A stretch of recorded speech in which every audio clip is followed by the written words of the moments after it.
ચાલો, તો બાયોટિક અને એ બાયોટિકવાળો મેં તમને વિડીયો જોવાનો કીધો હતો, બરાબર? આઈ થિંક તમે જોઈ લીધો હશે. તો એની સંબંધિત આપણે અમુક MCQ જોઈએ, બરાબર? જેટલી મને ખ્યાલ આવી જાય કે તમારો કોન્સેપ્ટ ક્લિયર થયો છે તેમ. પહેલો ક્વેશ્ચનમાં પહેલું વિધાન એવું કહે છે કે જૈવિક એટલે કે બાયોટિક શબ્દ જે છે એ બાયો પરથી આવેલો છે, જે દર્શાવે છે કે તે ઘટકમાં જીવ અથવા સજીવતા, તે સજીવ છે. આ વાત સાચી કે ખોટી? પહેલું વિધાન સાચું છે. તો કે પહેલું વિધાન સાચું છે. બીજું વિધાન એવું કહે છે કે અજૈવિક એ બાયોટિક ઘટકો નિર્જીવ હોય છે, જેમાં જીવ રહેલો હોતો નથી, જેમ કે તાપમાન, સૂર્યપ્રકાશ અને દબાણ. આ વિધાન સાચું કે ખોટું? તો કે આ વિધાન પણ સાચું. હવે જો પરીક્ષામાં તમને પૂછી જશે કે નીચેનામાંથી અજૈવિક ઘટકો કયા છે, ઓપ્શનમાં આપી દીધેલું હશે તાપમાન, સૂર્યપ્રકાશ અને દબાણ, અને ડી ઓપ્શન આપેલો છે ઉપરોક્ત ત્રણેય. તો ત્રણેય સાચું પડશે, બરાબર? કારણ કે તાપમાન, સૂર્યપ્રકાશ, દબાણ ત્રણેય શું છે? અજૈવિક ઘટકો. ચાલો આગળ ત્રીજું વિધાન છે કે જો કોઈ ઘટક સજીવ હોય તો તે જૈવિક છે, અને જો તે સજીવ ન હોય તો તે અજૈવિક છે. આ વાત સાચી કે ખોટી? તો કે રાઈટ, એ વાત પણ સાચી છે. તો ત્રણેય વિધાન સાચા છે. આગળ બીજો ક્વેશ્ચન જુઓ. બીજા ક્વેશ્ચનમાં પહેલું વિધાન શું છે કે વનસ્પતિ, વૃક્ષો, છોડવાઓ એ જૈવિક ઘટકો છે, કારણ કે તેઓ પ્રકાશ સંશ્લેષણની પ્રક્રિયા કરે છે. તો આ વાત સાચી કે ખોટી? તો એ વાત પણ સાચી છે. બીજું એવું કે લીલ જે છે, લીલ એ પણ પ્રકાશ સંશ્લેષણ, ફોટોસિન્થેસિસની પ્રક્રિયા કરે છે અને પોતાનો ખોરાક જાતે જ બનાવે છે, તેથી તે પણ બાયોટિક, જૈવિક, સજીવ ગણાય છે. એ વાત સાચી કે ખોટી? તો એ વાત પણ સાચી, બરાબર? લીલ પણ પ્રકાશ સંશ્લેષણની પ્રક્રિયા કરે છે, એ મેં વિડીયોમાં સમજાવેલું હતું.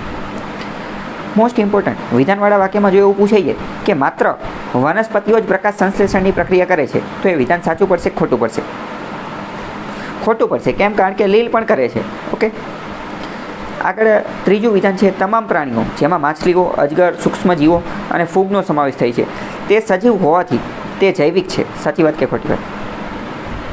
તો કે એ વિધાન પણ સાચું છે, બરાબર? આગળ ત્રીજાનો, હા બોલો.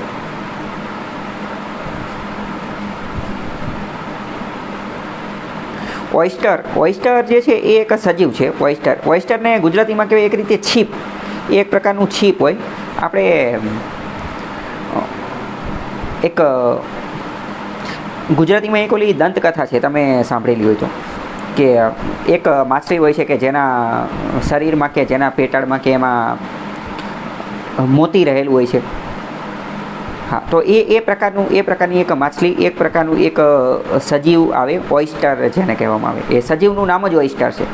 ઓયસ્ટર, OYSTER તમે સર્ચ કરશો ને ગૂગલમાં એટલે તમને એનો ફોટો જોવા મળશે. એ એક મરીન ઓર્ગેનિઝમ છે, એક દરિયાઈ જીવ છે, એક સજીવનું જ નામ છે ઓયસ્ટર જે છે, બરાબર? ચાલો આગળ ત્રીજા નંબરનો ક્વેશ્ચન જુઓ. અજૈવિક બાબતની અંદર જોઈએ તો પથ્થર, ખડક, મિનરલ્સ, જીવાશ્મ એ અજૈવિક પરિબળોના ઉદાહરણો છે. આ સાચી વાત કે ખોટી વાત? તો કે આ ખોટી વાત છે. કેમ? રાઈટ, બરાબર. જો આ વિધાન સાચું જ હતું, કારણ કે પથ્થર જે છે એ અજૈવિક છે, ખડક અજૈવિક છે, મિનરલ્સ પણ અજૈવિક છે. પરંતુ જેવું આની અંદર વિધાનની અંદર જીવાશ્મ મૂકી દીધું એટલે એ કેવું બની ગયું? એ જૈવિક બની ગયું. જેવું જીવાશ્મ ઓર્ગેનિક મેટર મૂકી દીધું એટલે એ કેવું બની ગયું? એટલે એ જૈવિક બની ગયું. પરીક્ષાની અંદર આવું જ થશે. આવું વિધાન જ્યારે આપેલું હોય એટલે તમે કન્ફ્યુઝ થાઓ. તમે શું વિચારો કે પથ્થર, ખડક અને મિનરલ્સ છે તો આ પણ હોવું જ જોઈએ, અથવા આ પણ હશે જ તે, અથવા આ ત્રણ છે ને આ નહીં હોય. પણ આવા કેસની અંદર મોસ્ટ ઇમ્પોર્ટન્ટ શું કરવાનું? આપણે કોન્ફિડન્ટ રહેવાનું. પણ આપણે કોન્ફિડન્ટ ક્યારે રહી શકીએ? જ્યારે આપણા કોન્સેપ્ટ ક્લિયર હોય ત્યારે, બરાબર? પથ્થર, ખડક, મિનરલ્સ અજૈવિક છે, સાચી વાત. પરંતુ જીવાશ્મ એ જૈવિક, એ બાયોટિક છે. એટલે પહેલું વિધાન ખોટું પડશે, બરાબર? બીજું વિધાન જુઓ. હવા, ભેજ અને આબોહવા એ અજૈવિક છે. હવા, એર, હ્યુમિડિટી અને આબોહવા, ક્લાઇમેટ, તો એ વાત સાચી છે. વરસાદનું પાણી, દરિયાની ક્ષારતા એટલે કે સેલિનિટી અને પાણીનું pH સ્તર એ અજૈવિક પરિબળો ગણવામાં આવે છે. એ વાત સાચી કે ખોટી? તો કે હા, એ વાત પણ સાચી. તો એ ત્રીજું વિધાન પણ સાચું છે, બરાબર? આગળ જમીન ઉપર ચોથા નંબરનો ક્વેશ્ચન જોઈએ. તો કે જમીન અથવા ભૂમિને મૂળભૂત રીતે અજૈવિક ઘટક ગણવામાં આવે છે. સાચી વાત કે ખોટી વાત? તો કે હા, એ વાત સાચી છે, બરાબર? ઘણી બધી વાર એવું બની શકે કે જમીનની અંદર અર્થ ફોર્મ્સ એટલે કે અળસિયા અને બીજા અમુક માઇક્રો ઓર્ગેનિઝમ સૂક્ષ્મ જીવો હોય તો એને જૈવિક પણ ગણી શકાય. અમુક બાબતની અંદર એને જૈવિક પણ ગણી શકાય. તો એ વાત પણ સાચી છે, અમુક વાર ગણી શકાય જો એમાં સજીવો હોય તો. આગળ વાત કરીએ કે બેક્ટેરિયા અને ફૂગ એ જૈવિક છે, જ્યારે ઓઇસ્ટર, તો ઓઇસ્ટર એ મેં તમને કીધું ને એક દરિયાઈ સજીવ છે, અને ક્રેબ એટલે કરચલો એ અજૈવિક પરિબળો છે. તો એ સાચું પડશે કે ખોટું પડશે ત્રીજા નંબરનું? બરાબર, ઓઇસ્ટર અને ક્રેબ એટલો સજીવો છે એ તો જૈવિકની અંદર આવશે. બરાબર, ક્રેબની વાત કરીએ આપણે, ક્રેબની વાત કરીએ, કરચલો, તો ઘણા બધા લોકો તો કરચલો ખાતા હોય છે.